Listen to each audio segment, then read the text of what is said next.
아예 꺼주십시오. 네, 그럼 지금부터 울산문인협회에서 선정한 2025년 올해의 작가 김성춘 시인과 울산 시민 회원이 함께하는 북콘서트 행사를 시작하겠습니다. 네, 감사합니다. 네, 저는 오늘 사회를 맡은 울산문인협회 사무국장 김동관입니다. 인사드리겠습니다. 제가 내빈분들을 뭐 따로 소개해드리려 하다가 일단 뭐 오늘 우리 김성춘 선생님 다 보고 오신 분들이니까 오늘 오신 분 모두가 내빈인 것 같습니다. 다 함께 같이 박수 한번 부탁드립니다. 네, 반갑습니다. 그럼 바로 저희 울산문인협회 고은희 회장님의 인사 말씀 부탁드리겠습니다. 고은희 회장님 소개해드리겠습니다.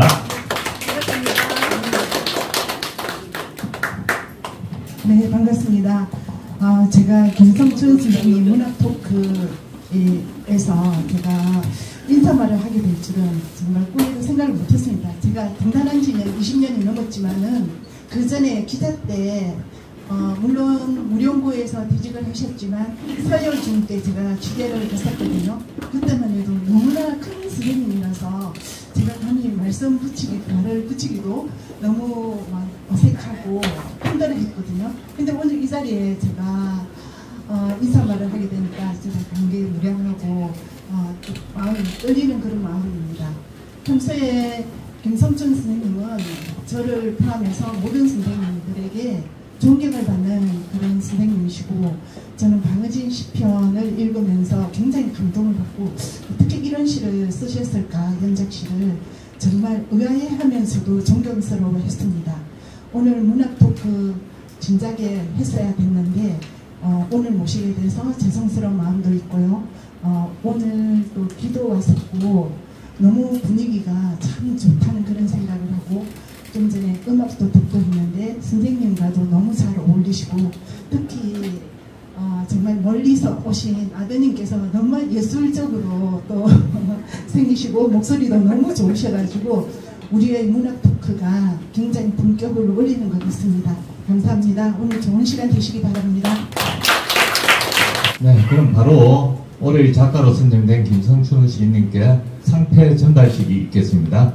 고은희 회장님과 수상자인 김성춘 선생님 앞으로 좀 나와주십시오.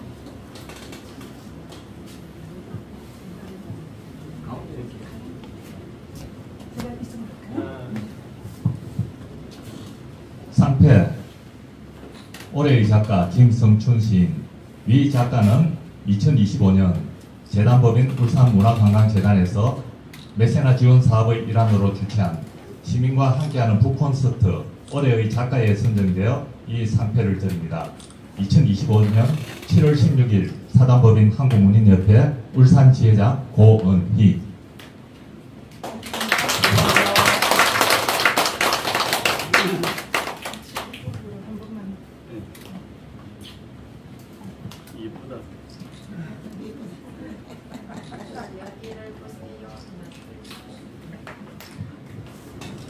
같은 날 우리 양명학 교수님이 일부러 또 오셨는데 저희 양명학 교수님 축사를 안 들을 수가 없습니다. 제가 따로 부탁드리진 않았는데 죄송합니다.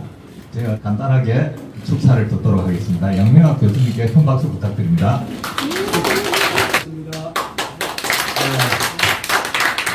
우리 문협이 생긴 지가 벌써 70년 가까이 되는데 여러분들이 꾸준히 문학활동을 해주셔서 계속 번창하는 걸 정말 고맙게 생각합니다.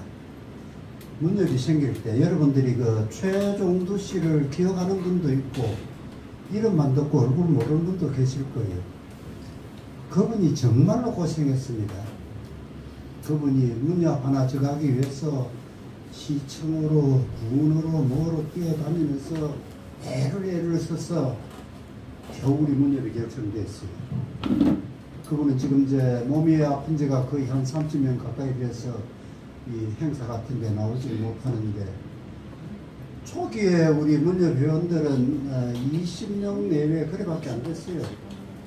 그리고 그때는 막 문학을 배우려고 모인 사람들이 더 많았습니다. 등단한 사람보다는 나도 문학 좀 해보자, 써보자 이래가 모인 사람들이 많았고, 지금은 그분들이 다 이제 60, 70, 80 이런 나이가 되어서 울산 문협이 단단하게 성장해 왔습니다. 그 중에 우리 김성춘 교장은 나하고 동갑입니다. 동갑에서 어릴 때부터 젊을 때부터 친했는데, 시가 등단할 때부터 이미 전국적으로 인정을 받았던 시입니다. 그래서 지금은 경주에 계시기 때문에 울산에 자주 못 내려오십니다만, 울산 문학을 인내는데 굉장히 애를 썼던 분입니다. 김성춘 선생은 울산서 젊을 때부터 울산서 선생을 오래 하시면서 제자들 많이 키웠습니다. 지금은 전국적으로 김성춘 하면 알아주는 그런 시인으로 올라가 있습니다. 오늘 마침 시집을 내고 우리가 낭송도 하고 또 시인의 이야기도 들을 수 있는 이 기회가 이루어졌다는 게 우리 울산 사람으로서는 굉장히 고맙고 또 즐거운 일입니다. 같이 노력해서 우리 다 영원히 죽고 난 뒤 300년, 400년 후에도 시인으로 남을 수 있는 사람으로서 남읍시다. 하겠습니까? 여기까지입니다. 우리 토크 콘서트 진행하실 김익경 진행자님을 또 소개하도록 하겠습니다. 울산에서 태어났습니다. 맞죠? 예, 2011년 독립모걸로 등단하셨고 시집으로 모험의 절반은 밤이다, 점점점 볼링볼링이 있으며 울산문인협회 수요시 포럼 그리고 시시합에서 왕성한 동행활동을 하고 계시는 김익경 진행자님을 소개하겠습니다. 큰 박수 부탁드립니다.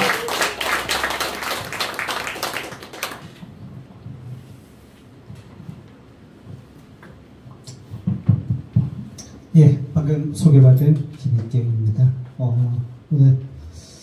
일단은 지금 6시 45분인데요. 8시까지는 마치도록 하겠습니다. 수업 시간을 정확하게 정해놓고 시작하도록 하겠습니다. 먼저 제가 여러분들 많은 분들이 진행을 맡겠다고 하셨는데 이렇게 고은희 회장님께서 저한테 특별히 좀 너무 문협에 비협조적이다, 이건 일 좀 하라고 저한테 침을 놓으셔가지고 제가 어쩔 수 없이 합니다. 그럼에도 불구하고 여기 계신 많은 분들이 선생님하고 많은 인연이 있으실 겁니다. 저도 개인적으로 선생님을 한 40년 전에 고등학교 때 그 MBC 라디오의 별이 빛나는 밤이라는 프로그램이 있었습니다. 고등학교 어떤 학생들이 MBC에 투고를 하면 선생님께서 주간 월간 장원을 뽑고 그러셨는데 그런 인연들이 있었던 것 같습니다. 저마다 이 오신 선생님들이 김천순 선생님과 가졌던 추억을 한번 되새겨보는 그런 의미에서 제 인연을 말씀을 드렸습니다. 자, 그러면 먼저 저희들 최근에 울산에 참 좋은 소식이 있었죠. 저희들이 문협에서도 그러고 많은 우리 시민들이 방구천 암각화가 세계문화유산으로 등재가 되었습니다. 그런 지점에서 저희들 따로 우리 울산문협에서도 울산문학에서도 또 특집이나 이런 부분들을 준비를 하고 있는 걸로 알고 있습니다. 우리 여기 계신 누구나 다 한 번쯤은 방구대, 예전에 방구대 암각화에 대한 글을 한 편씩은 좀 적어보셨을 것 같습니다. 개인적으로 저는 안 적었습니다. 제가 못 따라가기 때문에. 아마 선생님께서도 그런 작품을 제가 조금 미리 한번 책을 살펴봤는데 조금 여기는 수록이 안 된 것 같고요. 선생님께 먼저 좀 질문을 드리고 싶습니다. 울산에 계시면서 아마 방구대는 울산, 방구천은 울산 시민 모두에게 최적의 어떤 문화적 DNA가 아닌가 싶습니다. 그 지점에서 선생님께서 그 방구대와 가졌던 방구천 안각화와 가졌던 인연이나 선생님 작품 그리고 이 세계문화유산 등재가 우선 문학이나 우선 문화 환경에 대해서 어떤 도움이나 방향 성질이 될지에 대해서 먼저 좀 여쭙겠습니다. 예. 반갑습니다. 네.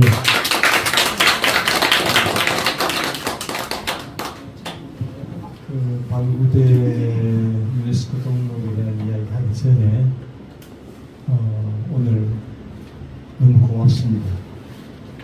고은희 우리 회장님, 이영필 회장님, 김종관 사무국장님, 이상수 편집장님, 집행부에 감사를 드립니다. 또 오늘 바쁘신데도 나오신 양명학 교수님, 저 뒤에 앉은 장성환 선생님, 또 손보경 선생님, 저 대장인 우리 권영애 시인님, 그리고 난 오늘 이 자리에서 만나기도 하고 그랬는데 대부분 아는 분들인데 너무 반갑습니다. 제가 지금 방구대 이야기 하셨는데 간단하게 말씀드리면 방구대를 처음 봤을 때 전주리였습니다.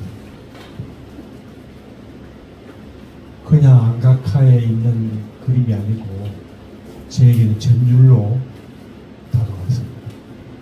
그게 71년도 1971년도 처음 발견될 때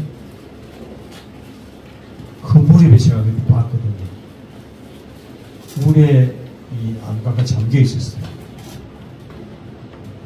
그리고 그때는 물이 빠지면 방치가 되어서 제하고 또 울산에 있는 그 김명수라는 화가가 있었는데 화가하고 또 제가 좋아하는 일장이라는 스님이 있었는데 그 스님하고 그 방치된 안각화를 탁번했어요. 지금 원하죠. 지금 하면 잡혀갈걸요. 근데 그때는 방치되어 있으니까 탁번을 했어요. 또 제일 하단부에 예수의 루어상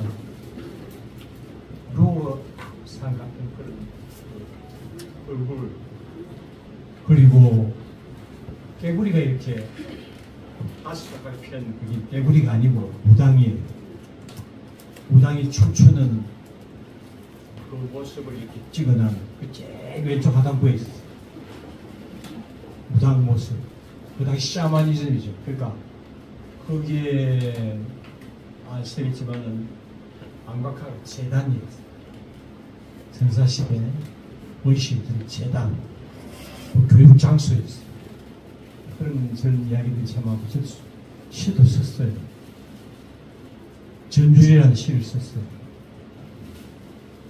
그 정도로 아주 훌륭한 예술작품인데 축하드리고 유네스코 등록에 벌써 돼야 될 방법이 있어요. 어느 분이 그랬어요. 경주주도 안 바꾼다고. 돌아가신 평론가인데 그때 방구대 세미나 할 때 있어요. 와가지고 하신 말씀이 울산 방구대 안각화는 경주주도 안 바꾼다고 했어요. 그 정도로 세계적인 유네스코의 문화재인데 축하드리고 아까 무슨 말씀하셨죠?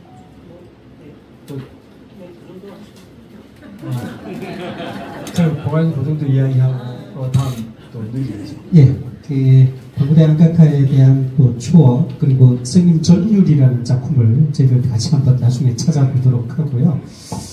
그리고 저희들 올해 그 스님하고 얘기 나누면서 이 1000편을 가지고 이 책의 100편을 좀 축약을 하셨고요. 그 100편 중에서 또 5편을 스님께서 또 축약을 하셔가지고 선하셔가지고 아마 그 유물로 따로 좀 나눠드렸는데 조금 이따가 그 작품 위주로 조금 한번 또 시의 세계에 대해서 조금 얘기도 나누고요. 중간중간 시간이 닿으면 우리 객석에 계신 분들의 질문도 좀 받고 하도록 하겠습니다. 먼저 그 스님이 이제까지 살아오시면서 작년이 또 하나의 큰 전환점이었던 것 같습니다. 작년에 등단 50주년을 맞으셨고, 그래서 또 시선집도 내시고, 선생님께서 참 저희들이 제자들이나 후배들이 모시려고 그래도 번거롭고 너네들 번거롭고 귀찮게 한다고 행사를 부득이로 안 하시고 많이 그러셨어요. 그럼에도 불구하고 오늘 스님하고 좋은 자리에서 지난 50년의 해고를 한번 좀 듣고 싶고요. 지난 50년 동안 이제는 이제 시에 대한 50년의 세계에서 앞으로의 50년, 언제까지 50년 더 사셔가지고요. 가능하죠, 그죠? 예. 이제 정말 그 50년의 좀 스님의 해고담을 먼저 조금 한번 듣고 싶고요. 앞으로 남아있는 삶 동안 무엇을 쓰고 싶으신지 그 부분 두 가지 질문을 좀 여쭙니다. 예. 아주 너무 광범위한 말씀을 하셨는데 50년이 믿기지 않아요. 그러니까 74년도에 등단했는데 믿기지 않고 그때 제가 울산에 학생고등학교에 있었어요. 옥산초등학교에 있다가 학생고등학교로 옮겼습니다. 그때 50년 전에 심상이라는 잡지가 창간이 됐습니다. 박몽월 시인이 하는 시 전문지인데 굉장히 고급스러웠어요. 그 당시는 다들 부러워하는 그런 잡지였어요. 시민상이 있다 그래서 응모를 했는데 하기 전에 또 우리 양 교수께서 최종두 선생님 말씀이 계셨는데 최종두 선생님이 오골 선생님이 저를 소개를 해줬어요. 그래서 작품을 보냈습니다. 또 문장을 보고 보냈는데 바를 들으기 외에 4편, 5편이 있어요.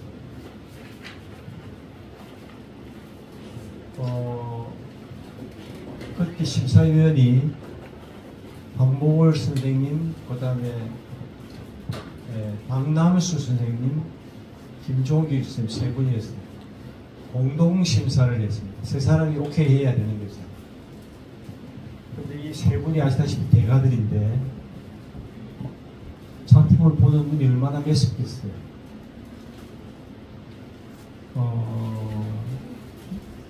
어느 날 이건정 시인이 전화가 왔어요.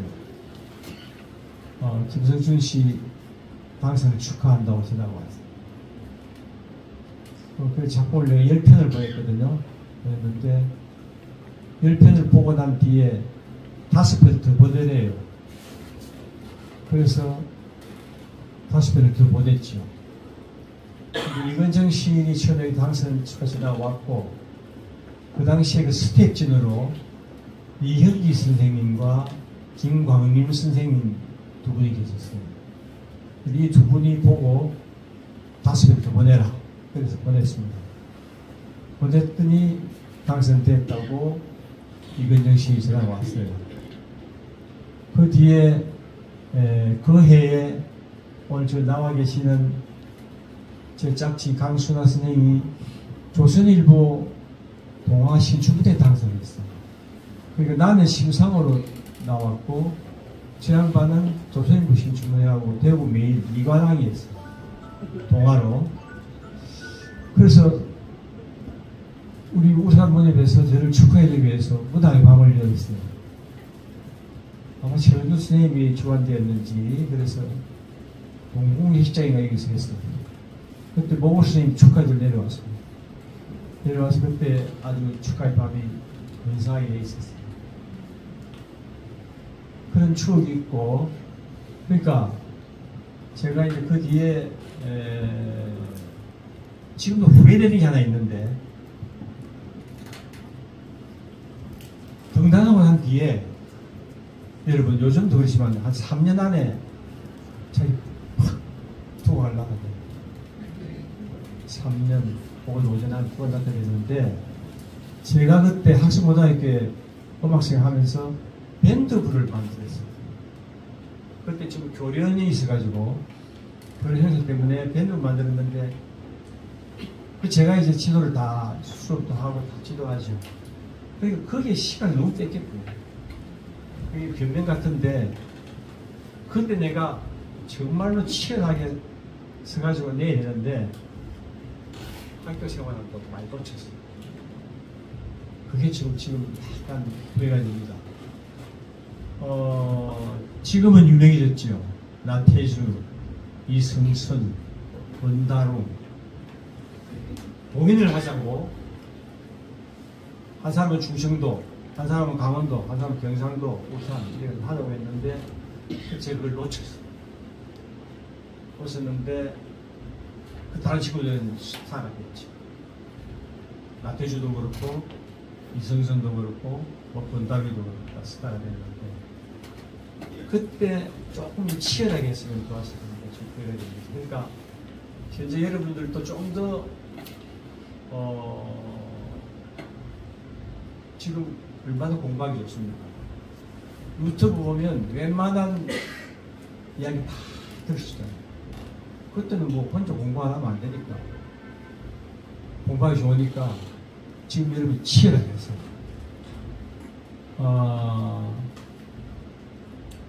너무 어렵게 설명하지 말고 또 너무 잘 설명하지 말고 아까 양 교수 이야기했던 자기 이야기 자기만의 이야기 또 우두두두해도 자기만의 이야기가 신선한 충격을 줍니다. 이게 가장 중요한 거예요. 50년 동안 제가 신학 무엇인가를 생각했거든요. 지금 생각하니까 너 신학 무엇인가 생각해요. 당신 어릴 때 뭐 했어요? 좋은 시를 쓰기 위해서 시가 무엇인가를 보면 그뿐이에요. 그 좋은 시는 뭐냐 했을 때 자기다운 시 그리고 진실한 한 문장 진실한 한 문장 이게 마음 움직여 감동 주고 근데 감동이라는 게 마음을 움직인다는 건데 이 움직이기 굉장히 어렵잖아요. 진실이 아니면 안 움직인다는 거죠. 그러니까 진실한 한 문장을 쓴다는 게 굉장히 중요하다. 50년 뭐 했느냐? 고민했다는 거예요. 계속 고민했다. 그러니까 시인이란 무엇인가, 시란 무엇인가 화두는 죽을 때잖아요. 이승훈이라는 시인이 얼마나 유명한 시인이에요. 죽었잖아요. 제가 동갑인데 그 오탁번이라는 시인이 이승훈의 절명시라는 시를 썼어요. 오탁번이 뭘 이야기하냐면 장례식에 갔어요. 이승훈 시인의 장례식에 갔는데 이승훈 선생님 부인이 하는 말이 선생님 이 양반이 죽을 때 한 말 하더랍니다. 이승훈 씨 죽을 때 무슨 말 합니까? 오탁번 씨가 부르니까 이승훈 씨 죽으면서 마지막으로 한 말이 이제 알겠다. 이제 알겠다고 이승훈 죽었다. 시선은 걸 알겠다는 거죠. 그 유명한 시인, 그 한양대학 교수하고 박모월 선생이 제일 아꼈던 제자예요, 이승훈 씨가. 이 양반이 죽으면서 이 시가 뭔지 알겠다. 그 말 하거든요. 그만큼 시가 어렵다는 거죠.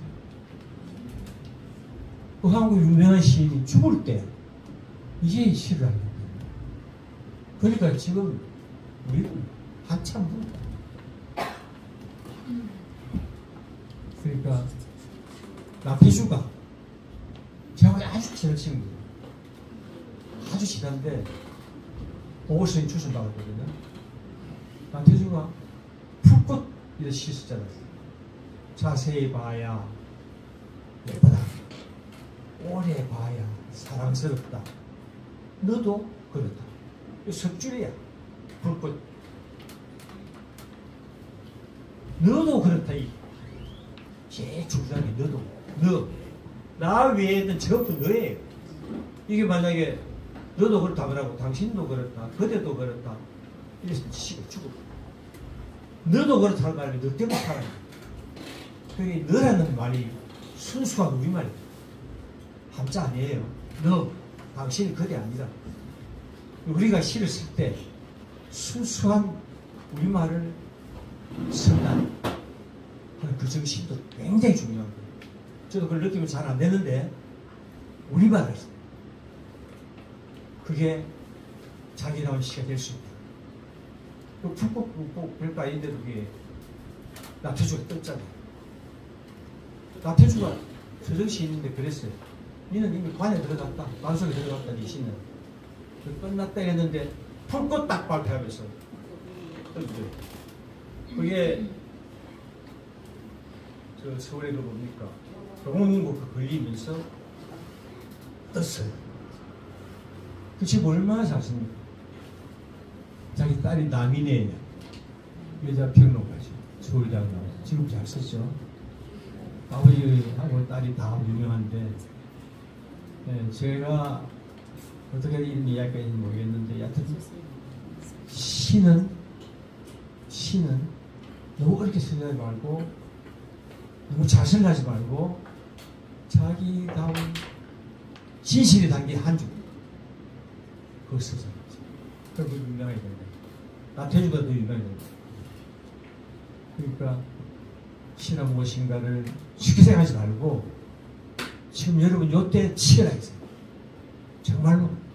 근데 굉장히 시 잘 써요. 지금 우상과 제가 보면 이야 잘 쓰는데 내보다 잘 쓰는데 그런 시인이 많아요. 누구라고 이야기는 안 하는데 아마 주목하고 있죠. 잘 써요. 책뿐만 아니고 뭐 시소도 그렇고 수필도 그렇고 동화도 그렇고 아주 잘 써요. 그 집사람 보고 그래요. 왜 이리 잘 써서 좀 봐라. 나도 좀 받아라. 참 잘 써요. 제가 한번 이관왕 때도 폼 샀거든. 이관왕이라고. 그거 좀 잘 봐라. 당신보다 훨씬 잘 쓰는 많다.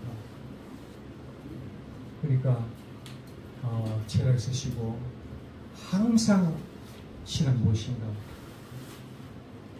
이 말을 죽을 때까지 갖고 가요.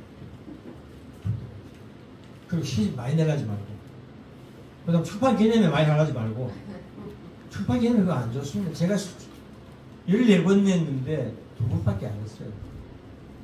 요번에도 안 했어요. 작년에 냈는데 안 했습니다. 안 이유는 민폐입니다. 민폐. 그거 하면 사람들 시간 들어요. 또 뭐 뺐어요. 그래서 안 합니다. 내가 뭐 잘났다고 내 시가 뭐 좋다고 그래 하여튼 그렇게 하시고 네. 근데 선생님 말씀하시는 게 저한테 하는 구중 같습니다. 제가 옆에 앉아 있으니까. 아니, 제가 옆에 왜 저보고 구중을 하시지 하고 제가 지금 선생님 좀 선생님 좀 너무하신 것 같습니다. 제가 뭐 어렵겠습니다. 하여튼 제가 선생님 등단 시기 들어보면서 저도 제가 등단했을 때의 기분, 여러분들도 아마 그런 것들 많이 느꼈었을 것 같습니다. 아마 저도 이렇게 여러 문해지를 보면 늘 선생님이 초대시나 이렇게 늘 올라와 있습니다. 아마 저희들이 그분들을 느끼는 것처럼 다른 지역에서도 우리 김천수 선생님께서 그런 위치에 있다라고 저는 생각을 하고 있습니다. 하여튼 제가 전율이 흐를 정도로 많이 반성하고 있습니다. 선생님 앞으로도 열심히 하겠습니다. 선생님 이제 울산 떠나셔가지고 저는 경주에서 계시면서 저는 늘 선생님 생각하면 왕릉은 힘이 세다. 제가 뭐 다른 태주의 시도 있고 뭐 이렇게 있지만 저는 어느 순간에 선생님 작품을 보면서 왕릉은 힘이 세다. 그 한 문장이 저한테는 우수로 많이 와닿았습니다. 경주, 그리고 여러 지금 오늘 작품 중에 다른 왕릉도 있고 이러는데, 딱 그 자체가 경주의 역사와 문화를 다 포괄하고 있지 않은가 하는 그런 생각을 했습니다. 그런 지점에서 저기 조금 스님께서 전에 한번 오늘 실론을 스님께서 말씀을 하셨기 때문에 먼저 뭐 이 질문을 한번 드리고 조금 이제 각계의 작품들로 한번 들어가 보도록 하겠습니다. 어느 자리에서 스님께서 시의 꽃은 서점이다. 이렇게 말씀을 하셨거든요. 스님께서 이제까지 이 천착해 오신 여러 이제 김성춘 시인 하면 떠오르는 바다, 음악, 뭐 이런 또 어머니 여러 가지 이 단어들이 떠오르고 있습니다. 그 속에서도 어느 자리에서 스님께서 시의 꽃은 서점이다 라고 하신 부분에 대해서 조금 그때 어차피 그 형식이나 기교나 뭐 어떤 스킬의 문제는 있지만 결국은 우리의 이 정적인 감정으로 귀화된다라고 생각을 하는데요. 그때 스님께서 기억하시는지 모르겠는데 시의 끝은 서점이라고 말씀을 그때 50주년 행사 때 한번 말씀을 해주셨는데 그 부분에 대해서 다시 한번 좀 말씀해 주시면 감사하겠습니다. 네. 상당히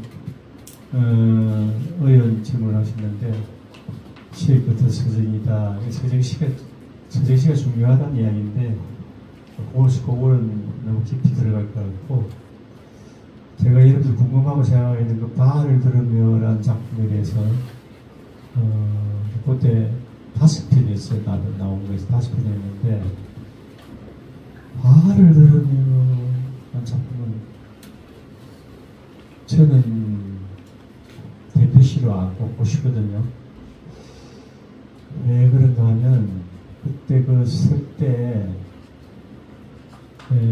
바하는 바흐 원래는 뒤에 시에신 바흐죠. 근데 바하라는 게 너무 좋아요. 발음이 바하가 옛날엔 바하라 그래서 우리 분장할 때 바하 건감이 좋고 그래서 바하라 하는데 그 승인의 동기는 이렇게 됐어요. 그때도 시를 잘 몰랐어요. 아름다운 글만 쓰면 시가 되지 않았어요. 천만의 말씀이죠. 그런데 정봉건이라는 시인 아시죠? 정봉건? 현대시학 주간. 정봉건 선생이 전쟁의 시인이에요. 이북 출신인데 6.25 때 그 전에 넘어왔어요. 그러니까 6.25 전쟁을 직접 나가서 싸운 시인이 정봉건 시인이에요. 근데 정봉건 선생이 형이 정봉래라고 있었어요. 정봉래라는 시인이 훌륭한 시인이었어요. 정봉건 시인의 영향을 준, 동생의 영향을 준 형님이니까 시를 잘 썼어요. 그런데 이 정봉래 시인이 6.25 때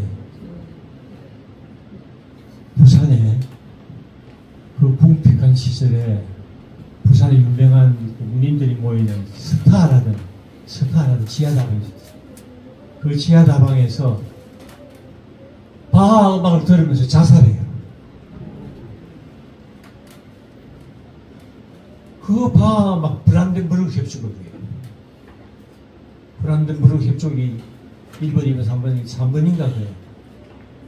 그 음악을 들으면서 스노벨비탈이라는 수면제를 먹고 자살하는데 그 음악이 많이 나오잖아요. 아름다운 음악이 나오는데 그걸 들으면서 약을 먹고 죽는데 그걸 기록해요. 1분이쯤 지났다. 아무렇지도 않다. 5분이 지났다. 아무렇지도 않다. 15분이 지났다. 그 불이 조금 무거워집니다. 30분이 지났다. 조금 더 무거워집니다. 이런 죽어가면서 바하 음악을 들으며 죽어가면서 그 시를 써요. 그러더니 어지럼을 느끼면서 나와요. 지하담에서 나와서 자갈시장을 지나서 국제신문에 국제시장으로 가요. 시간이 많이 걸리죠. 그래서 저녁에 쓰러져요. 쓰러져서 국제시장 그 근처에서 죽어요. 그 다음에 아침에 시체가 발견돼요. 그래서 죽은 시인이 전봉원 선생님 형 전봉래 시인이에요. 그 이야기를 제가 들었어요. 사랑을 위한 대필이든가 여하튼 거기에 전봉원 시인 산문에 형이 죽은 이야기가 나와요. 와, 쇼크. 정밀해요. 바하의 그 아름다운 음악을 들으면 죽다는 거예요. 그게 슬픈 이미지로 왔어요. 슬픔이 시가 돼요. 슬픔, 기쁨이 시가 잘 안 돼요. 슬픈 이야기가 시가 돼요. 그 시인의 죽음이 아름다운 음악을 들으면서 자살한. 왜 그랬을까? 왜 자살했을까? 시대를 견딜 수 없었겠지요. 가난과 그 사회 분위기가 그 당시 절망했겠지요. 그 이야기를 보고 선 씨가 말을 들어요. 제일 끝에 보면 누군가 죽어서 지하층계를 내려간다. 그 죽음을 얘기해요. 그리고 앞에도 나와요. 죽음. 우리들이 슬픔이 닿지 않는 곳 하늘이 빈티에서 눈이 내린다. 한방눈이 내린다. 방음악 들으면 한방눈 오는 것 같아요. 근데 그 숲이 나무가 있고 숲이 있는 그 풍경에 한방눈이 쏟아지는 이미지가 그 방음악 그 마이너예요. 마이너 단조예요. 장조가 아니고 죽음과 연결돼요. 슬픔과 연결됩니다.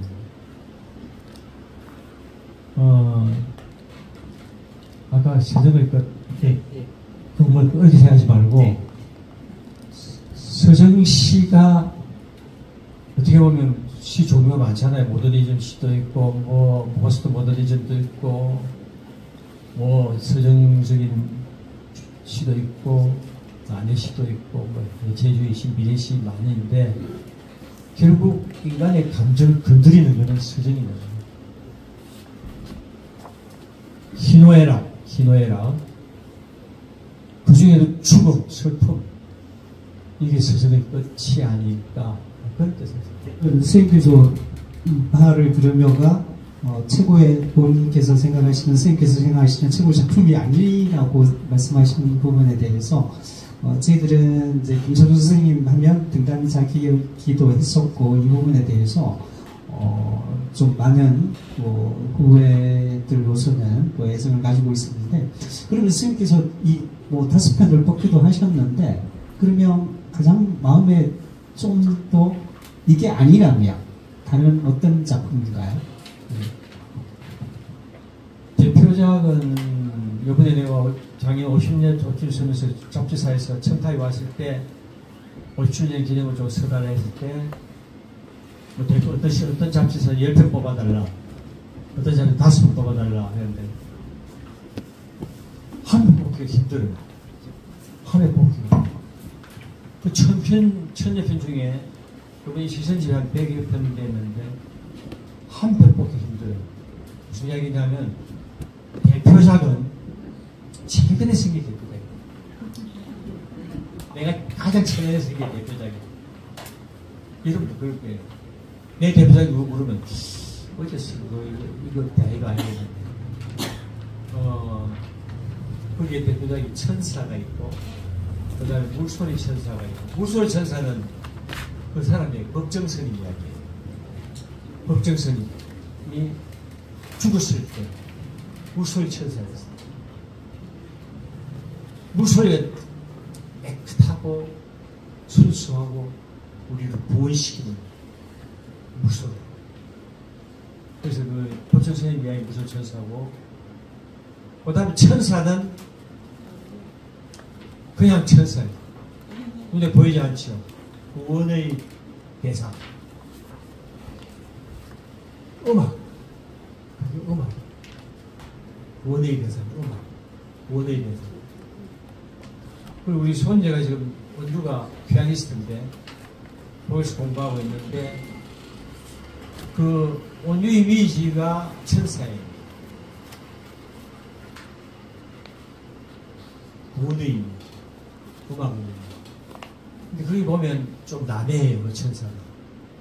난해한데, 그냥 느낌으로 받아들여야 돼요. 시가 너무 막 이래 풀어서는 시가 맛이 없어요. 약간 느낌으로 이렇게 애매하면서 아름답다, 감각적이다, 공감감이 있다, 만능적이다, 이런 느낌으로 받아들일 때 오히려 시 감상을 잘한 거예요. 너무 트름해 부르면요.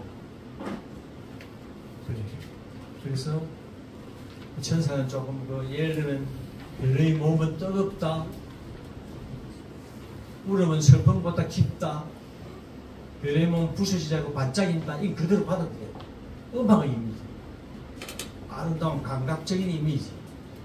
아, 이 참 괜찮네, 아름답네, 슬프네. 그대로 그냥 방에서 받아들이는 거예요. 나도 모르게 그림이 나왔어요. 나도 모르게. 그런데 그 천사라는 시가 저한테 상복을 줬어요. 그게 세계란 문학상이에요. 그게 그 무소의 천사에 나오는 시인데 조영서 선생님이 그거 보고 반한 거예요. 천사, 아, 참 좋다. 긍정주의 상 줘야 되겠다. 그렇게 하고. 그 상이, 거기에 또 그 시집에 우리 집사람이 파푸아뉴기니아 여행 갔다가 죽을 뻔했어. 2층에서 밤에 떨어졌어. 그래가지고 코가 깨지고 이마가 다치고 이래가지고 죽었어요. 제가 볼 때 흔들어 보니까 죽었더라. 근데 그날 밤에 그 파푸아뉴기니아 그 병원도 형편없어요. 보건소 같은 것도 없어요. 거기 신부님하고 제하고 거기 죽고 간 사람을 그냥 차에 싣고 막 병원에 빨리 가다가 피를 팍 보였어요. 이 목에 있어요. 그 바람 살았어요. 그 피가 막혀서 죽었어요. 그래가지고 병원에서 거기 파푸아뉴기니아 그 형편없는 보건소 같은 병원에서 한 일주일인가 뭐 그것을 겨우 살았어요. 그리고 한국에 와서 비행기 타고 뭐 헬리콥터 타고 뭐 비행기도 그냥 10명 앉을 침대를 만들어가지고 왔어요. 그래서 그 이야기를 실에 썼어요. 내가 지금까지 걸어온 길은 길이 아니었다. 내가 지금까지 길은 길이 아니었다. 그 연작시. 그 연작시를 우중수 선생님이 잘 봤어요. 그래서 가톨릭 문학생. 그 가톨릭 신부님 이야기, 그 하는 이야기가 나와요. 신 이야기 나오고. 신 이야기 나오고 신부님 이야기, 하는 이야기 나오니까 가톨릭 문학생 탈만하지. 그래서 그 두 사람, 이건 내가 그때 뭐 다 돌아가신 분들이니까, 아, 구주선생 살아계신데, 여기서 돌아갔습니다. 그런 에피소드가 있는 거예요. 그래서 그 천사는 제게 천사가 된 시죠.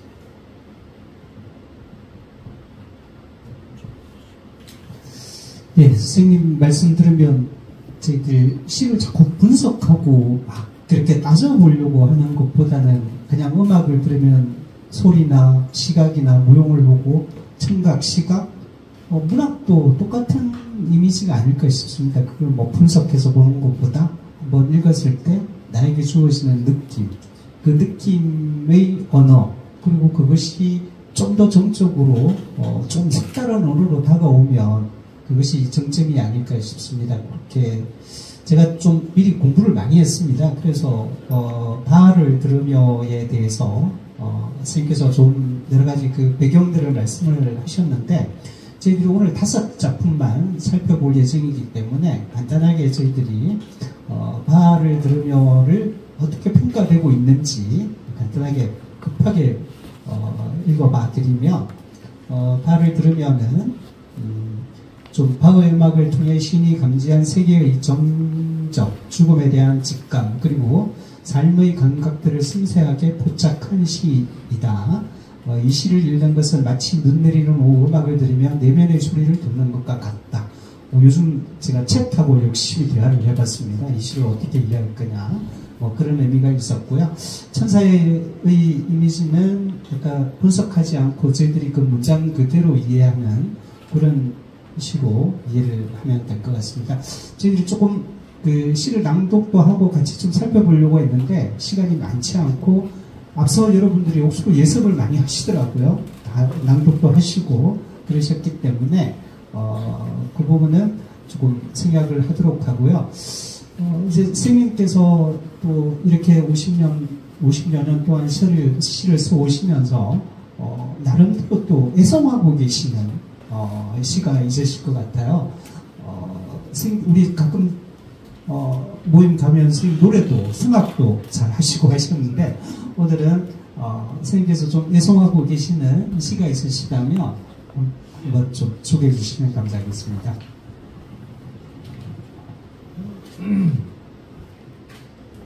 박용래라는 시인 잘 아시죠?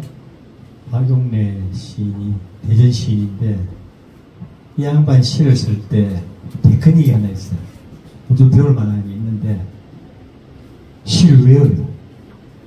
외워서 씁니다. 쓸 때도 외워서 쓰고 고칠 때도 자꾸 외우면서 쓰는 거예요.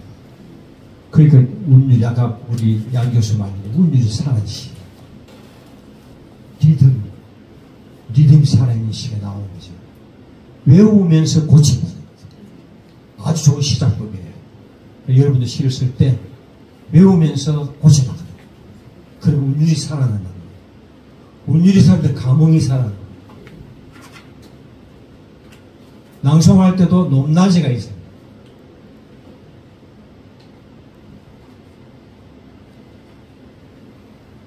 제가 좋아하는 시가 김기림의 길이라는 시를 좋아합니다. 또 이영학의 그리움이라는 시를 좋아합니다. 지금 내가 50회는 안 되겠고 한 30, 40회는 외웁니다.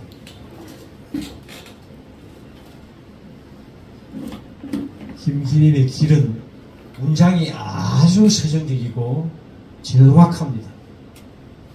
아주 정확한 문장이에요. 이 양반이 조선일보 기자였어요. 김기림 씨. 그 이름 잘 아시는 문단의 부인의 멤버예요. 이상, 박태원, 이상, 김기림 부인의 동인이었어요. 근데 그 박태원 선생이 묘사한 김기림을 보면 수석 기자 때부터 문장이 참 좋았대요. 그러니까 김기림의 시는 아주 문장이 좋아요. 묘사가 좋아요. 시가 묘사하고 진술이거든요. 근데 묘사를 참 잘하는 시인이 김기림이 아니었나.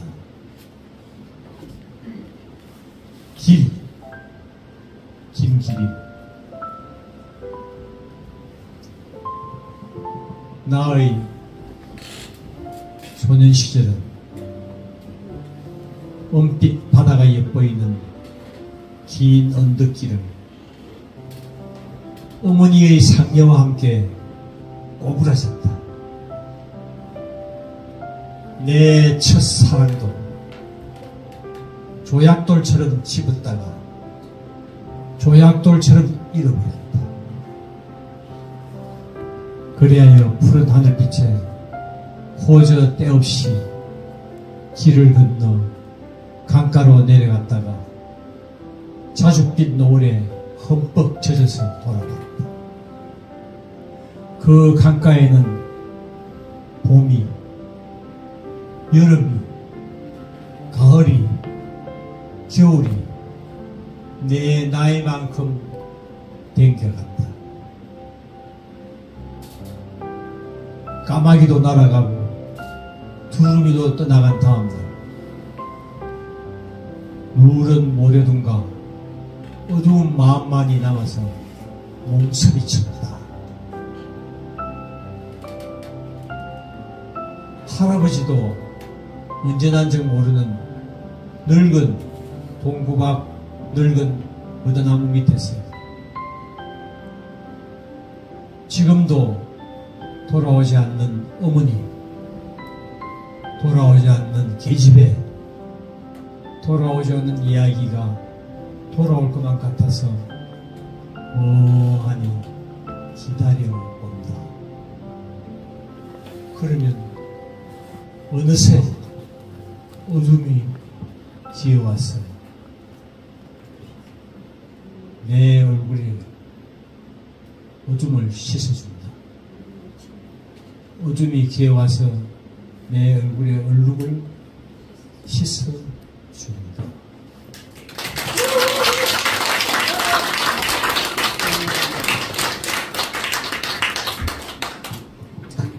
그래도 스님 씨보다는 좀 못한 것 같습니다. 예, 저희들, 예, 아까도 말씀드렸지만 스님 하면 늘 바다, 방어지, 이런 몇 가지 그 단어들이 떠오릅니다. 그렇죠? 바다, 그리고 음악, 그리고 또 조금 어려운 얘기들은 빼고 이렇게 뭐 우리 문학적인 평가나 이런 부분에서 늘 선생님께서 가지고 계시는 깊이, 그 사유의 깊이는 저희들이 따라가지 못하는 지점들이 있는 것 같습니다. 그 지점에서 선생님께서 이렇게 좀 침착하는 단어, 그 속에 또 하나가 또 어머니는 우리 만인의 공통의 그 내재된 단어가 아닐까 싶습니다. 그런 부분이 저희들 그 드로리 기차, 예, 그리고 또 어머니에 대한 얘기를 또 담으셨고, 근데 그 두 가지를 같이 엮어서 스님께서 가장 침착하고 계시는, 뭐 제가 꼽았던 바다, 음악, 어머니, 그 외에 또 뭐가 있는지 모르겠습니다만은 스님께서 설명하시는 그 세 가지 대표적인 단어와 또 연관되어서 드로리 기차를 쓰셨던 그 사연이나 그 부분에 대한 좀 말씀을 해주시면 좋겠습니다.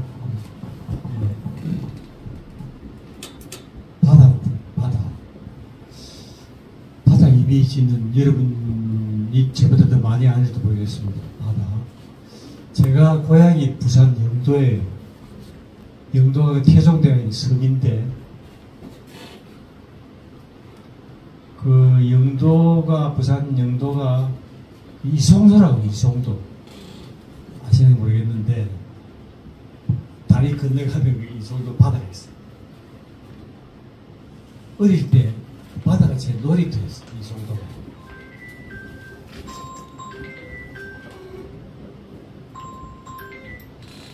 운동장에 여름에 이송도 가서 놀았어요. 소라고동 잡고 해삼 잡고 어린 게 잠수에 들어가가지고 바닷가가 놀이였어요. 그러니까 영도에서 태어나서 영도 바닷가에서 살면서 그 영도 다리가 있는데 그 밑에서도 수영가고 놀았어요. 부산 바다가 제 어릴 때 녹아있어요. 영도 바다가. 그 다음에 제가 울산 왔어요. 울산이 바다가 얼마나 좋아요. 방어신 바다, 정자 바다, 강생포, 주전. 울산이 바다가 너무 아름다워. 제가 깜짝 놀란 게 방어신이었어요. 방어신. 71년도가 이 울산 왔는데 그때 학생공원에서 방어신이라는 버스가 있었어요.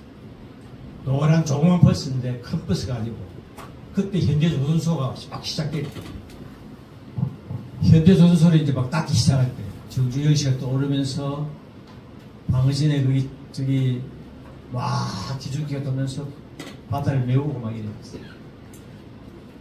그때 내가 복삼초등에 근무를 했는데 어느 날 방어진강이 됐어요. 버스하고 버스 20-30만이 하나 있었어요. 학생공원에서 학생공원에 출발하는 거예요. 가면서 이렇게 봅니다. 기중기가 있고 막 트랙터가 있고 막 이제 방어진 조수소 만든다고 울기덩대였어. 내려가지고 울기덩대 소나무가 있는데 깜짝 놀랐어. 놀랬어. 방어진은 울기덩대 전율이었다. 아까 전율이었네. 전율. 방문의 안각화도 전율이고 울기덩대 숲도 전율이에요. 바다도 전율이고 부산 바다가 또 달라요. 울산 방어진 바다가 툭 터졌는데 그 울기덩대 소나무가 뭐 100년이나 넘었을 거예요. 얼마나 아름다운지. 안개가 방어진 안개가 유명했어. 방어진 안개 시도 썼는데 끝에 오면 대한민국 제일 끝에 바닷가요. 방어진이 파도 소리가 얼마나 센지. 그때 이제 방어진이 이제 뜰 때 그 방어진 이미지가 제가 방어진 바다를 사랑하게 돼요. 그 방어진 연작시를 많이 썼어요. 학생고등학교에 있으면서 방어진 연구사로 나왔어요. 아까 내가 아는 친구들이 여고 1학년 때 거기 왔어요. 고등학교 1학년 때 방어진 수련장에 와요. 3박 4일 동안 교육받으러. 그거 와서 바다 보면서 명상하고 자기 수련하고 옛날 다 그랬어요. 그래서 제가 음악을 가르쳤어요. 근전한 노래 손에 손잡고 그것도 부르고 그러니까 경남에 마산, 진주, 울산 고등학교 1학년들이 다 끝쳐가지고 그 날 다 알죠. 이제 김 선생님 음악 가르쳤다고. 그게 5년 있었어요. 방어진 바다를 매일 그냥 5년 동안 뭐 3박 4일 동안 있었지만은 일주일에 거의 방어진 바다를 보는 거예요. 여러분 매일 안 봤잖아요. 저는 거의 매일 봐요. 일출을 거의 매일 봐요. 어떤지 알아요? 일출이 날마다 달라요. 날마다 일출이 달라요. 왜 다르겠어요? 똑같은 해인데 구름 때문에. 구름의 모양 때문에 해가 달라요. 완전하게 해가 떠올 때는 1년에 몇 번 없어요. 거의 구름에 가려서 안개에 가려서 떠요. 뜨는데 새벽 6시에 일어나 6시에 아이들 보니까 나는 다시 반쯤 깨야 돼. 음악 틀어줘야 돼. 일찍 일어나서 해를 봐요. 일출의 그 기가 대단해요. 내가 만약에 오래 산다면 그 방어진 일출 영향을 받아요. 그 기를 많이 받았어요. 햇빛의 기를 많이 받았어요. 아침에 일어나서 그 체조하고 학생들 이불 비딩데 돌아요. 뛰고. 얼마나 몸에 좋아요. 5년 동안 계속했어요. 그 당시 그 뒤에 학교를 나왔는데 뭐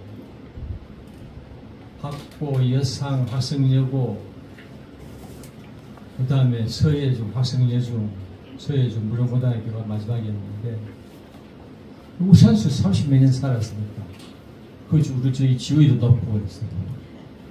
그 결혼도 하고 울산 와서 저 양반은 결혼도 하고 그랬어요. 그러니까 결혼하고 다시 또 높고 시도 쓰고 그랬어요. 그러니까 아주 울산이 저에게는 제2의 고향입니다. 아름답고 추억이 많고 추억이 참 많고 바다의 추억. 권주의 시인이 바다 시인이 됐는데 약사가 시내에서는 더 돈 많이 벌고 좋을 건데 저 강동 들어왔잖아. 그래서 이 말랑 들어왔는데 씻으려고 그러는데 그 자기 부인이 김정승이 방언인 바다하고 바다 다 파먹었는데 네가 뭐 자기네 말라서 말라고 바다 들어오라 하더래. 농담으로 자기 부인이 그런 이야기. 지금 바다 시 한국에서 유명한 시인이 권주일은 한국의 유명한 시인이 우리 분기만 시인이 김경실 계시지만 수요시 멤버들이 아주 대단해요. 권주일 시인이 독특한 어법을 가지고 있어요. 그리고 아주 좋은 시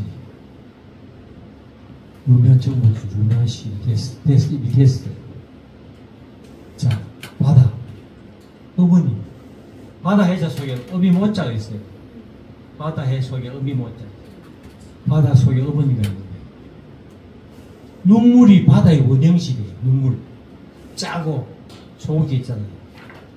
우리 눈물이 바다예요. 눈물이 바다의 원형이에요.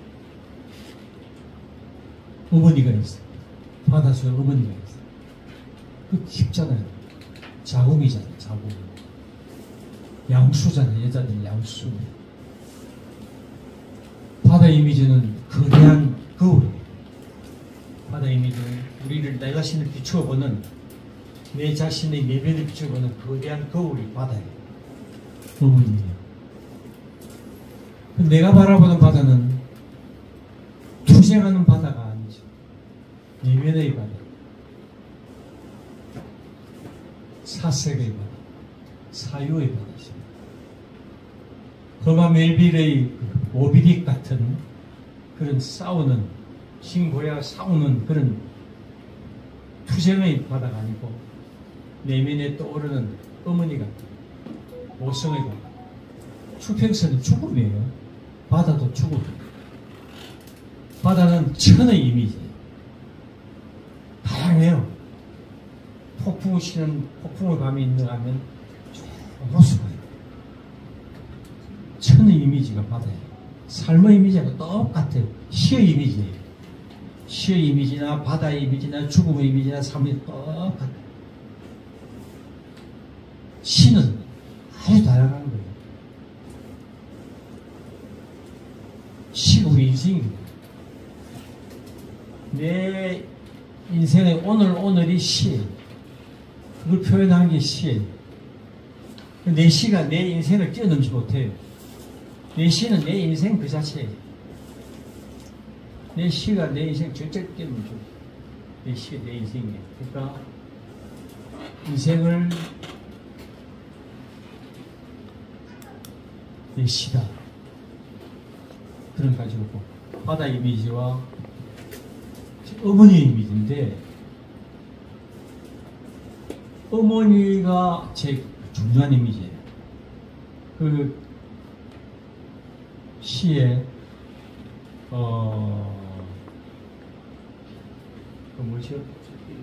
절필일기. 절필일기가 어머니의 이미지예요. 절필일기는 어머니인데 여러분도 똑같아요. 여러분도 어머니 시를 쓰고 계신데 제 어머니가 그 부산 여성인데 돌아가셨어요. 돌아가셨는데 제가 지금 어머니도 더 오래 살고 있거든요. 오래 살고 있는데 어머니가 한글로 아시고 일기를 쓴다. 할머니인데 그 일기를 지금 우리 집에 가보 1호에 여기 지금 지우개가 있지만은 어머니가 쓴 일기장이 가보 보물이에요. 한글로 썼는데 옛날 구어체지. 그런데 그게 시예요. 어머니 일기 자체가 시예요. 여러분들도 그 어머니에 대한 시를 좀 많이 쓰시면 좋겠어요. 최고의 시가 어머니.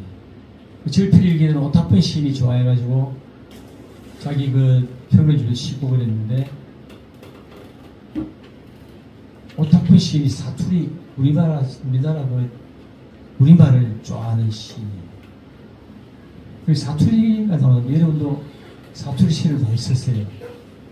박모걸은 경상도 사투리, 미당은 전라도 사투리, 요즘은 충청도도 그렇고 경상도도 그렇고 이렇게 지방을 떠나서 사투리 많이 써요. 저는 경상도 사투리 조금 써요. 근데 앞으로는 의도적으로 쓰려고 해요. 경주에 가서 보니까 경주의 향가가 연구를 많이 하고 있어요. 그게 우리나라 말의 본토거든요. 향가에서 한글이 나와요.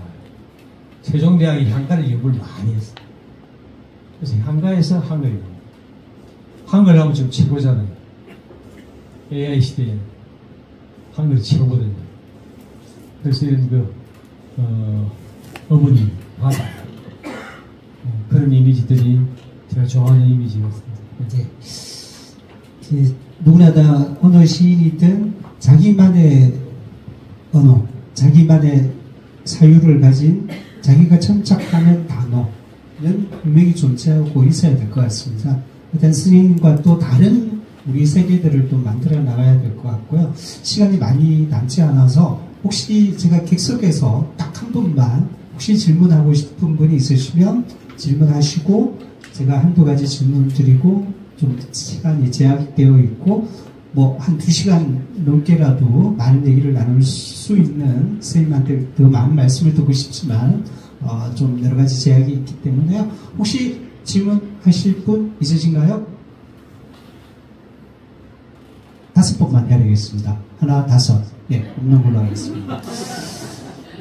기회는 자꾸 주저하시면 기회가 안 옵니다. 예. 보다도 잘 좋은데 저도 내 선생님들이 여러분이 제 선생님이에요.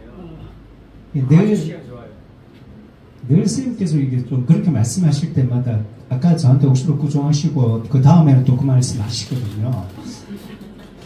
예, 제가 믿지 않고 있습니다. 그런 의미에서 선생님께 우리가 이제 다들 여기 문역 표현도 이 좀 더 많으니까 아까 서두에 선생님께서 좀 금해야 될 뭐 몇 가지 말씀을 또 하셨는데 우리가 이 등단이라는 걸 하면서 좀 지켜야 될 것 그리고 버려야 될 것 우리가 문학을 하는 창작자로서 활동을 하면서 작품을 쓰면서 지켜야 될 것 작품의 문제뿐만 아니라 문학인으로서 가져야 될 그런 자세에 대해서 아까 소두에 말씀하셨지만 다시 한번 좀 경계해야 될 부분에 대해서 좀 말씀 주시면 좋겠습니다. 예. 참 어려운 질문이에요. 씻을 때 제 경험 이야기합니다. 씻을 때 눈치 안 봐야 되는데 눈치 안 보는 게 참 좋아요. 남 눈치 남의 눈치를 안 본다. 참 어려워요. 참 어려워요. 독자적으로 아까 우리 양에서 이야기했는데 독자적인 시각 오유원이라는 시인이 제 단짝이에요. 2007년도에 타계를 했어요. 사실은 제가 고백하면 오유원이한테 시 배웠어요. 친구한테 배웠어요. 오수렘한테 안 배웠습니다. 오수렘은 시를 보면서 제가 이제 공부를 한 거죠. 보랏빛 소병 저작식 해설지 그거는 여러분 다 읽었죠. 오수렘의 시세계가 그 보랏빛 소묘에 나오는데 공부하는데 많이 도움돼요. 오규원의 현대시작법, 박모걸의 보랏빛 소묘, 김춘수의 평론집, 김현의 평론집 이런 것도 꼭 읽어야 되잖아요.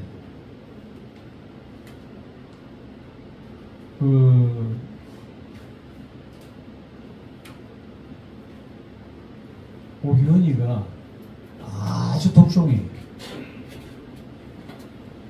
사범학교 동기예요. 사범학교 동기가 삼총사가 있었는데 그 당시 삼총사를 안 그랬어요. 오규원은 문예반 했고, 합창반 했고, 이수익이가 있어요. 이수익이가 문예반 했어요. 저는 밴드부예요. 그래서 난 밴드부 하면서 처음에는 호른을 불다가 나중에 선배가 네 이빨 좋네. 입이 딱 이빨이 바르니까 트럼펫 부르고 그래가지고 트럼펫 불었어요. 나는 트럼펫 부르고 수익이는 문예부였고 교옥이는 합창부였고 세 놈이 비슷해요. 안경 끼고 입이 발랐고 그래가지고 그랬는데 수익이는 졸업하고 서울 사대 갔어요. 사대 영국과로 지나가지고 중등 교사를 나갔고 교옥이 오교에는 본명이 교옥이었는데 김현석 선생님한테서 현대문학 추천 받으면서 오규원으로 바뀌었어요. 개명했어요. 그래서 본명이 교옥이었어요. 근데 오규원인데 오규원은 이제 내하고 같이 교직으로 나와가지고 초등학교 선생했죠. 근데 규원이가 정신이 내보다 성숙했어요. 그때 현대문학 봤어요. 그 고등학교 1, 2학년 3학년짜리가 현대문학 이거 끼고 다녔어요. 그러니까 시인이 되겠다는 의지가 강했죠. 나는 그때는 시인이 되게 생각 없었고 수익이도 없었을 거예요. 그래서 세 놈이 등단을 했죠. 수익이 서울신문 주문으로 먼저 나왔고 교회가 60년 현대문을 나왔고 내가 74년도에 심상을 나왔고 교회 죽고 수익이는 지금 뭘 듣지 못해요. 전화하면 전화를 못 알아가지고 와 내는 병신 다 냈다 듣지도 못한다. 그거 내가 좀 괜찮은 것 같아요. 나도 알 수가 없죠. 요새 아침 일을 하면 어질어질해요.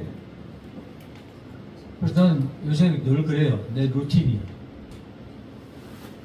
아침인데 운동인데 오늘 마지막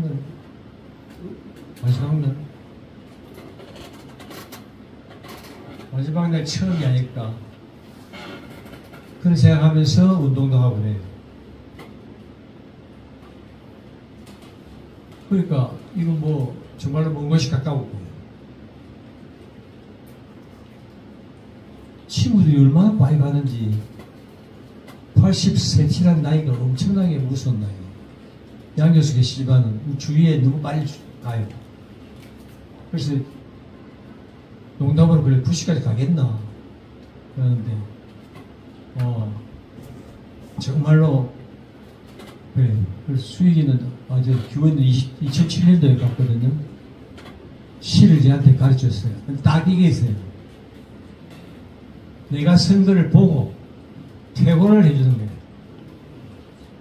퇴고하는데 규원이가 바라보는 게 내하고 지금 이야기랑 똑같아요. 네 이야기 쓰라. 네 이야기 쓰라. 우두루투두를 그 표현이 그래요. 우두루투두를 해도 좋다. 신선한 거는 자기 이야기가 있을 때 신선한 거다. 딱 보고 고분해요. 그래가지고 한 달에 한 번씩 만나요. 나는 양산 운동에서 가고 지금 부산서 부산에 광복 그 다방이 있어요. 음악 다방이 있어요. 거기서 종일 음악 들으면서 두 놈이 시 이야기 시 보쳐주고 또 지 시 이야기하고 그 지도 문명이니까 오교회도 문명이니까 거기서 시를 어떻게 하면 좋게 쓸 수 있겠구나 하는 걸 이제 배우죠. 근데 교회 나보다 잘 썼어요. 수필도 잘 써요. 필명이 나무현이야. 오교회 필명이 나무현. 지는 지금 없다 이거지. 나무현 지금 없다. 수필도 잘 쓰고 동시도 잘 쓰고 시도 잘 쓰고 그렇게 하다가 현대문학 받으면서 서울로 뛰어서 문학과 지성사의 4K 아니죠. 김여인, 김치수, 김병길이, 김병익이 사케이하고 딱 호흡을 맞추면서 막 끄는 거예요. 교회가. 수익이도 잘 쓰죠. 이 수익이도 훌륭하죠. 내가 제일 못 쓰죠. 이 삼총사 중에 오교원이 이 수익 그래가지고 친구가 나를 시를 만드는지도 모르죠. 그러니까 내한테 편지를 많이 보냈어요.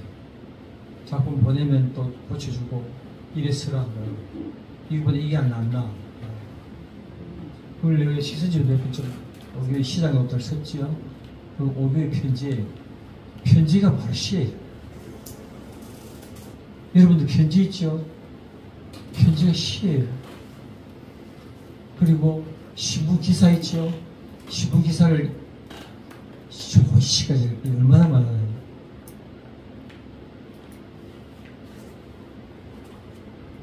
이 정도 됩시다. 저도 가끔 시 쓰려고 하면 억수로 짜내는 느낌이 있는데 산문을 써놓고 보면 이거 너무 잘 썼네? 이런 느낌을 가질 때가 있는데 선생님 말씀이 딱 맞는 것 같습니다. 더 잘 새겨서 하도록 하겠습니다. 시간이 많지 않아서 마지막으로 선생님께서는 우리 후배들이나 우리 앞으로 있는 후배들에게 우리 후배들에게 어떤 시인으로 기억되고 싶으신지 그 말씀 마지막으로 좀 정하겠습니다. 예. 어떤 시인으로 기억되고 싶은가? 시인이면 되죠. 경주에 갔잖아요. 제가 경주에 갔는데 사실 친구 따라갔어요. 울산에 이슬을 하다가 이재호라는 친구가 있어요. 수호자라고 이재호. 김생 경주 좋다 경주 가자.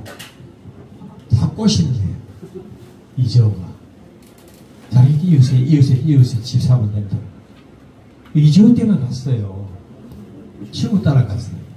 그걸 바로 이렇게 살다가 지금 병원에 있는데 친구 따라갔고 그 다음에 울산에 계속 있어야 될 텐데 그래 됐고 경주에 가니까요 왕릉이 바다예요. 이제 울산 바다 떠나가지고 경주에 갔거든요. 경주도 바다가 있어요. 옥무대왕 옥무왕 그 바다 간포바다 가는 데마다 바다가 있어. 그리고 왕릉이 대릉문이 전부 바다예요. 왕릉이 고래고 부국산 탑이 다보탑이 고래고 전부 바다. 남산도 고래고 전부 바다. 그래서 바다는 어디에나 있다. 찾으면 바다는 어디에나 바다가 있다. 그래서 제가 바다를 좋아하고 바다시를 많이 써. 경주에서 폐사지를 많이 찾습니다. 폐사지 중에 황룡산이 분황산 이 말고 이 잘 안 나오는 이름 없는 폐사지들.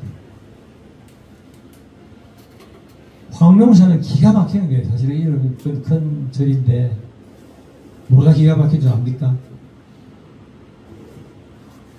거기서 보는 선도산 노을은 기가 막혀요. 경주서 울산에서는 볼 수 없는 노을이죠. 그런 거. 또 노을빛만 그런 게 아니고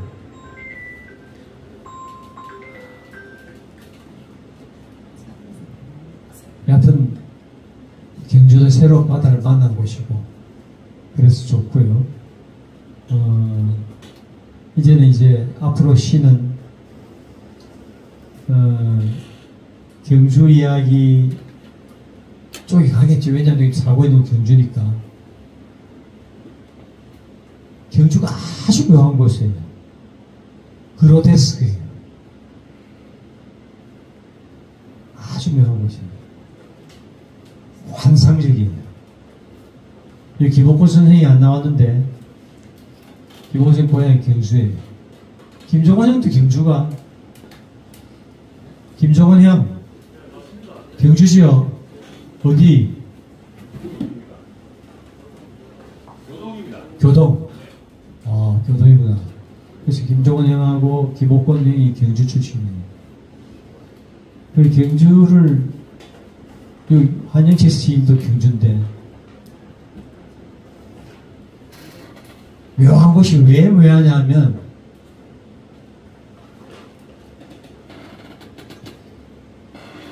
상상을 불러일으켜요. 처용, 아주 멋진 친구잖아요. 처용, 선덕이 여왕, 이 소재 참 좋잖아요. 지귀, 선덕이 여왕과 지귀, 처용, 김유신, 이런 사람들, 또 김춘추, 경혜왕, 경선왕은 그렇고, 경혜.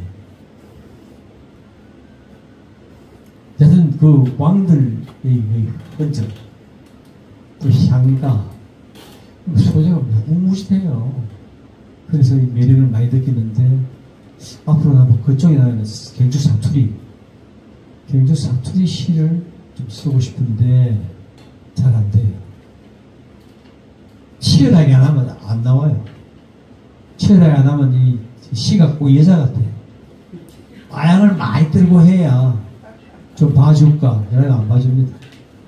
그래서 치열하게 아양도 들고 또 시가 좀 사귀면서 그렇게 살갑니다. 여러분들 앞으로 건강하시고 또 좋은 시 많이 읽으시고, 좋은 시 많이 읽어야 좋은 시 많이 쓰잖아요. 그렇죠? 제가 요새 맨날 내 루틴이 동북대 도서관에 가는 거예요. 동북대 도서관에 가면 네 자리가 있어요. 학생들이 네 자리에 안 앉아요. 딱 배워놓습니다. 딱 배워놓고 저 옆에 앉아요. 그럼 난 니는 무슨 과고 몇 학년이고 다 묻고 그래요. 근데 그 루틴이 도서관에서 시간 보내고 아주 재밌고, 그 다음에 그 범종 소리가 기가 막히게 여기 도서관에 정각은 절이 하나 있는데 저녁 5시에 종 쳐요. 33번 쳐요. 치는데 교수들은 그 종 듣고 퇴근해요. 그리고 종식이하고 가서 이야기를 하거든요. 종 쉬면서 느끼는 거, 당신 지금 무슨 마음으로 종 쉬어요? 나 마음이 답을 하면서 종 쉰다. 힘이 굉장히, 종은요, 그냥 설체가 종소리 안 납니다. 전신으로 쳐야 돼요. 전신으로 쳐야 꽝! 하면서 그게 뭡니까? 그게 파동이 생겨요. 파동은 그냥 안 생깁니다. 여러분, 종식이들 얼마나 힘들게 치는 줄 압니까? 그리고 파동이 그냥 생기는 파동이 아니고 엄청나게 큰, 가까이 들으면 범종 소리는 귀가 꽝 깨지는 거예요. 그러니까 그 에밀리종 칠 때는 얼마나 더 했겠어요. 지금도 거기 동국대에서 치면 저 밑에 알리사까지 들린다고요. 그러니까 그 범종 소리가 시에 전시도 받아야 돼요. 새도 마찬가지. 새도 그냥 하늘 나는 게 아니고, 여러분 가만히 보세요. 다리를 쫙 뻗어달래요. 백로가 다를 때 그냥 보면 모르는데 딱 자세히 보면 양다리를 쫙 막게 전달하고 막 온 전신으로 날아가요. 그러니까 우리가 새 나는 것도 그냥 보면 안 돼요. 완전히 전력투구예요. 전력투구예요. 종 치는 것도 전력투구, 나르는 새도 전력투구, 옷 피는 것도 옷도 전력투구로 피던 것 같아요. 그래 향기가 많이 나고 아름답고. 그래서 내가 배우는 게, 야, 전력투구로 살아야 되겠구나. 그래서 이제 후회되는 게, 치열하게 못 살았다. 그럼 이제 너무 늦어버렸어요. 지금 너무 늦어서, 지금 책을 보기도, 뭐 한번 가면 뭐 한 몇 번 볼 때도 있고 그런데, 왕조실록을 요즘 많이 보고, 그 다음에 최근에 반 책 중에는 그 나태주가 쓴 시에서 인생을 신은 인생을 가르쳐준다는 산문집이 있어요. 신은 인생을 가르쳐준다. 나태주 역금인데 나태주 산문도 참 좋아요. 잘 씁니다. 내가 친구를 소개 좀 미안하지만 한번 읽어보세요. 좋은 시를 아주 기가 막히게 소개해놨어요. 나이득이, 그 다음 정급별이, 문태주의, 그 다음에 나태주, 아주 산문도 잘 써. 좋은 시인은 산문도 기가 막혀요. 그래서 공부가 많이 됩니다.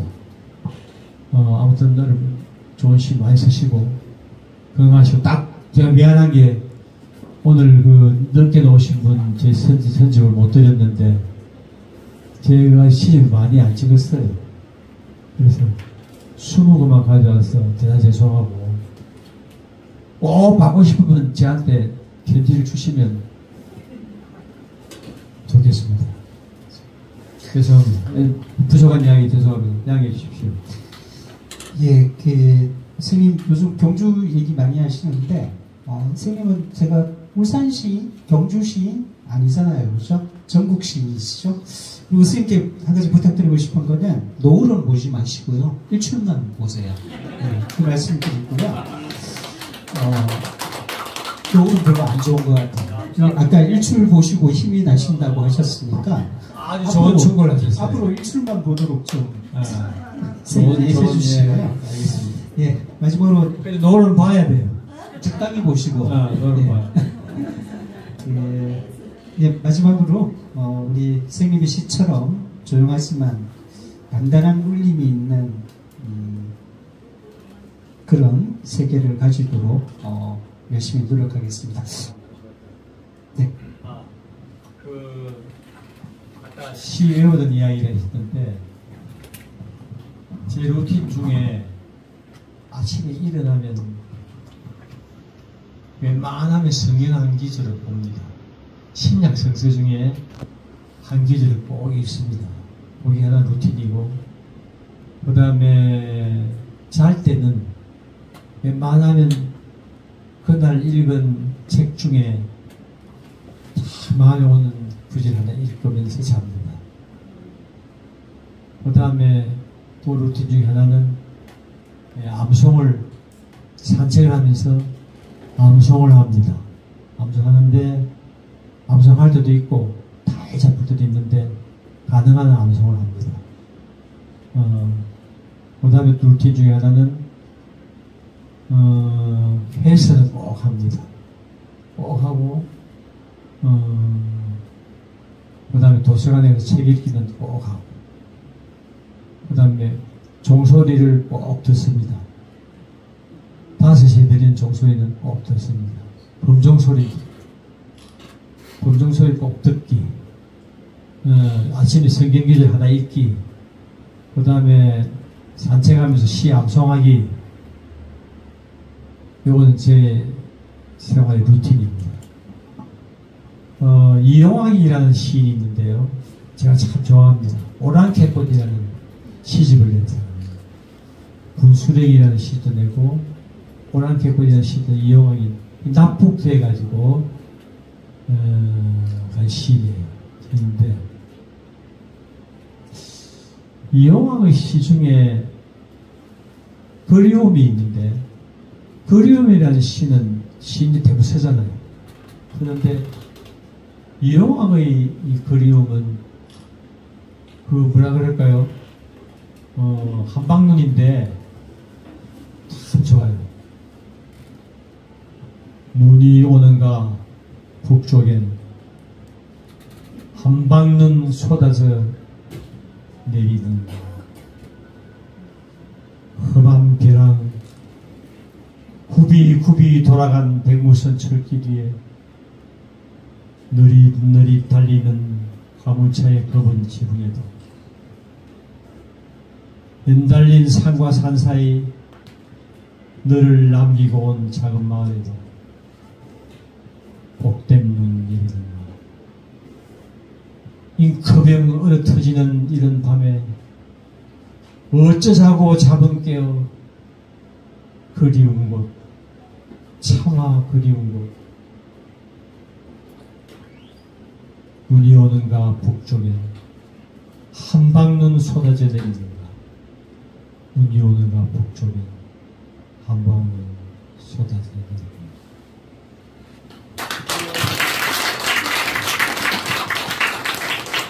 네, 그러면 이것으로 기자촌 선생님의 북토크를 마치도록 하겠는데 아니요.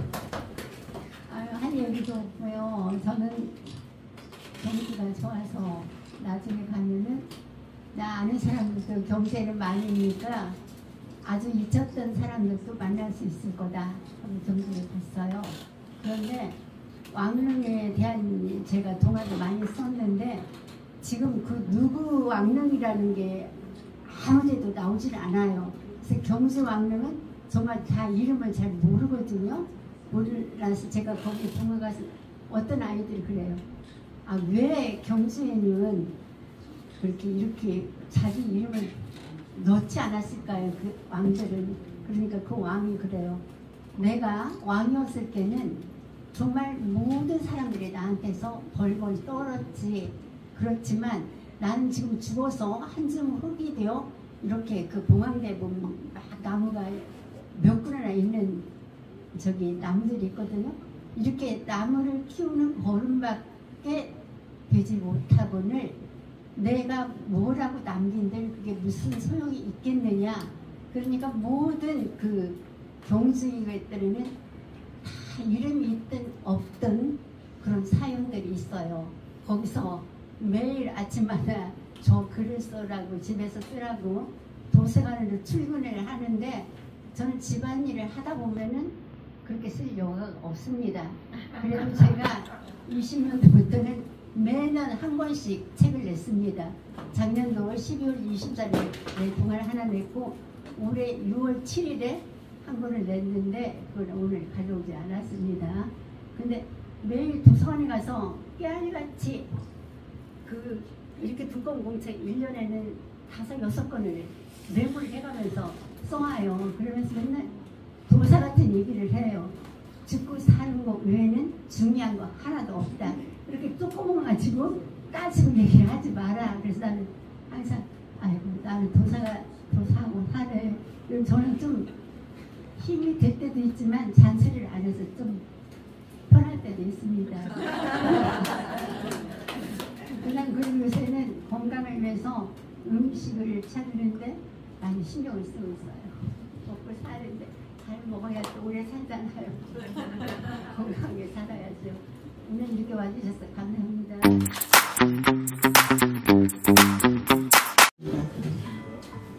오늘은 잠시 아름다운 푸른색 상광이 빛나는 별을 와서 현실과 초현실의 경계를 걷는다. 살아서 걷는 이 사소한 즐거움, 삶은 아주 짧은 천국이라고 포플라 나무의 저 까치구리도 잘 안다. 왕릉 옆 핀 구절초도 잘 안다. 감사합니다. 선생님들 반갑습니다. 천사 읽겠습니다. 천사 김성춘. 짙은 눈썹으로 밤새가 온다.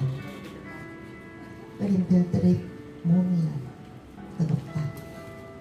별의 10손가락 끝 새의 민발이 만져진다. 구름은 언제나 뜨겁고 슬픔보다 깊다. 내 발목에 초상을 따 푹 빠진다. 발의 잎사귀에 푸른 음악이 묻어난다. 별의 몸은 부서지지 않고 반짝인다. 마침내 살아가던 시간을 지나갔다. 누군가 뜨겁게 잘 죄송합니다. 뜨겁게 달궜던 손 하루로 놓는다. 세상이 꽃잎보다 무거워 대신 가벼운 꽃잎이 뛰어내린다. 겁없이 세상의 나무 아래 마침내 사랑하던 시간들 지나갔다. 블루힐 기차 해질녘 10년짜리 KTX 기차가 3일 5일을 돌아 사라졌다. 나는 방귀길에 서서 오지 않는 내일을 기다린다. 수고하셨습니다. 아마도 안녕하세요. 방귀길을 걷다 비가 시퍼를 여름에 한참 바라봐. 아니 선생님 하나 가져오세요. 갈색 산으로 선생님 하나 가져오래요. 물놀이 한 쌍에 내게 손을 내밀었다. 나는 잠 못 봐. 허공 손을 잡고 헤엄치는 드로리 한 쌍의 눈을 오래 바라보았다. 눈이 깊었다. 70대 노부 같은 황혼 드로리 어깨 끝까지 내려와 있었다. 10년짜리 삶이 지나가는 소리가 벼 포기마다 싱싱했다. 나는 잘못 산 시행착오 앞에서 고아처럼 서성거렸다. 아무리 생각해도 먼 곳이 가까웠다. 괴롭기도 하고 기쁘기도 했던 구름 아래 시간들, 들판을 모은 아지랑이 같은 구름 아래 슬픈 눈물 같은. 저기 보니까 그 190페이지 쇼스타코비치 제8번 듣는 방 2014년 김성춘. 비가 옵니다. 마을 앞에도 냇가에도 모래 위의 나라에도 밤이 팽팽합니다. 비는 조금 더 낡지 않았고 비는 또 다른 비를 부릅니다. 당신이 좋아하는 월초곡에도 전쟁 교향곡에도 비가 옵니다. 마음 깊은 곳 고압전류가 쨍쨍합니다. 슬픔은 아무리 살수한 슬픔이라도 깊습니다. 상심 속 밤은 하여먹고 밭초잎에 내리는 저 초록빛, 석류꽃에는 붉은빛, 모래 위에 날아 축축합니다. 노래는 잔잔하게 흐르고 비누로도 지워지지 않는 상처 위에 밤비가 옵니다. 어제의 비늘, 어제의 비. 나는 창문을 열고 두 손 어린 채 봄을 떠난 꽃봉오리들 생각합니다. 컹컹컹 개가 비를 부르는 밤, 세상 밖으로 간 꽃봉오리들, 내 몸을 난타당하는 지금은 밤. 시를 왜 쓰는가? 223쪽입니다. 시를 왜 쓰는가? 돈도 밥도 되지 않는 시를 어떤 시인은 잘 살기 위해서, 어떤 시인은 놀이 삼아서, 어떤 시인은 시를 쓰지 않으면 살아있는 이유 찾지 못해서. 그러나 와우 김형명 시인은 즐겁게 시를 쓴다고 말한다. 순진무구한 아이처럼 아장아장 걸어 나오는 시, 옹알이 같은 시, 죽는 날까지 즐겁게 즐겁게 오 저 홀로 아득해지는 성성 어있다. 너를 찾는 새벽 숲길은 푸르고 그 푸른 힘은 나를 밀고 가지만 너는 일단 정지의 선 밖으로 나를 세워놓는다. 먼 발치에서 너를 만난다. 강내기길 물방울처럼 하늘 밖으로 파도 타기를 하고 아득한 별이 저쯤에서 달려오는 현란한 너의 몸짓, 그것은 하나의 꽃이다. 그러나 나는 오늘도 너의 푸른 섬에 닿지 못하고 일단 정지 거리 이쯤에서 발목만 조금 적신 채 너와 작별한다. 아직도 아득한 그 자리에서 은모래처럼 반짝이며 날마다 나를 재충전시키는 황홀한 너의 눈빛. 들놀이 기차 김성춘. 해질 무렵 열량짜리 KTX가 산보로이를 돌아 사라졌다. 나는 광주길에 서서 오지 않는 내일을 기다렸다.